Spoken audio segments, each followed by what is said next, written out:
Hello friends, आज फिर एक बार उपस्थित हुआ हूँ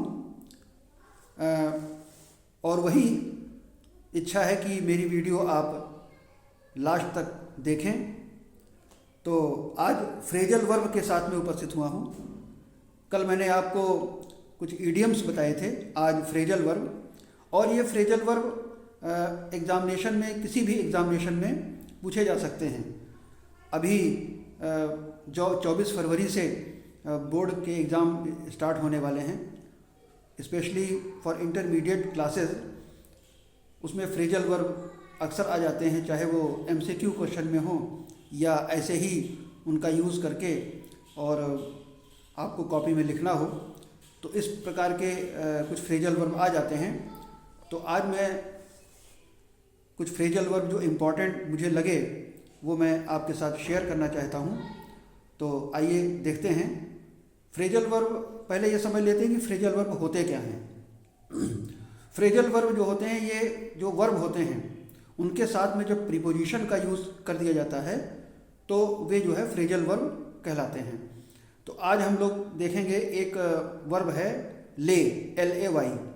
अब ले जो वर्ब है उसके साथ में प्रीपोजिशन बदलता रहेगा और उसका मीनिंग भी जो है वो आप बदलता रहेगा, चेंज होता रहेगा।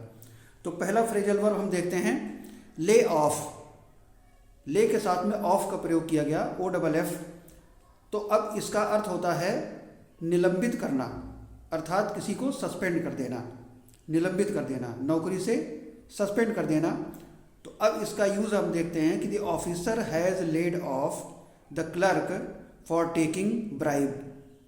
The officer has laid off the clerk for taking bribe. अर्थात इसका अर्थ ये हुआ कि अधिकारी ने क्लर्क को घूस लेने के लिए, घूस लेते समय उसको जो है सस्पेंड कर दिया, उसको लेड ऑफ कर दिया। चलिए अब इसके बाद इसी ले का एक दूसरा फ्रेजल वर्ब देखते हैं। ले के साथ ऑन का यूज़ कर लिया हमने। अब ले के साथ में प्रीपोजिशन ऑन का यूज़ किया गया तो इसकी मीनिंग एकदम डिफरेंट हो गई। अब ले के साथ जब ऑन का प्रयोग करेंगे तो ले ऑन का मतलब हो जाता है टू अरेंज, मीन्स होता है प्रबंध करना। अब किसी चीज़ का अरेंजमेंट कर रहे हैं हम, किसी चीज़ का प्रबंधन कर रहे हैं, तो वहाँ पर हम इस फ्रेजल वर्ब ले ऑन का यूज़ कर सकते हैं। फॉर एग्ज़ाम्पल एक सेंटेंस आपके सामने दे रहा हूँ। The manager has laid on furniture for the college students and all the staff. The manager has laid on furniture for the college students and all the staff. मतलब कि manager ने पूरे college staff और students के लिए furniture का प्रबंध किया है। अब देखिए इस प्रकार का एक ये फ्रेजल वर्ब हो गया। अब एक और फ्रेजल वर्ब हम लोग देखते हैं। यही ले वर्ब ही है, वर्ब चेंज नहीं हुआ है, इसके साथ में केवल प्रीपोजिशन बदल रहा है। अब लास्ट में देखिए, ये आखिरी फ्रेजल वर्ब आपके सामने उपस्थित कर रहा हूँ। ले के साथ में हमने आउट का यूज़ कर लिया, OUT आउट। तो अब ले आउट जो हमने आउट का यूज़ कर लिया तो उसका मीनिंग जो है वो एकदम बदल गया। अब ले आउट का मतलब हो गया व्यय करना।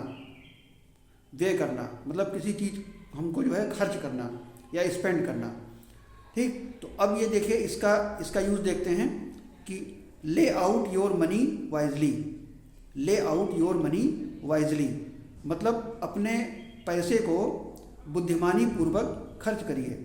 अब देखिए यहाँ पर ले आउट का मतलब क्या हो गया, व्यय करना या उसको जो है स्पेंड करना या खर्च करना हो गया है। तो फ्रेंड्स, आज हम लोगों ने 3 फ्रेजल वर्ब सीखे। अब ये फ्रेजल वर्ब हमारे एग्ज़ाम में, चाहे वो कोई कंपटीशन का एग्ज़ाम हो या हमारा जो है बोर्ड एग्ज़ाम नज़दीक आ रहा है, तो उसमें भी हम इसको यूज़ कर सकते हैं अपने सेंटेंस बनाने में, या कभी कभी MCQ क्वेश्चन में भी आ जाता है।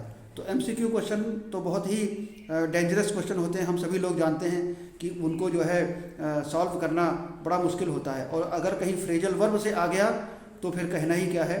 तो अगर हमको उनका मीनिंग, उनकी मीनिंग ठीक प्रकार से प्रॉपरली अगर हम उसको जानते हैं, हमको इस बात की नॉलेज है, तो हम उसको ठीक प्रकार से सॉल्व कर सकते हैं।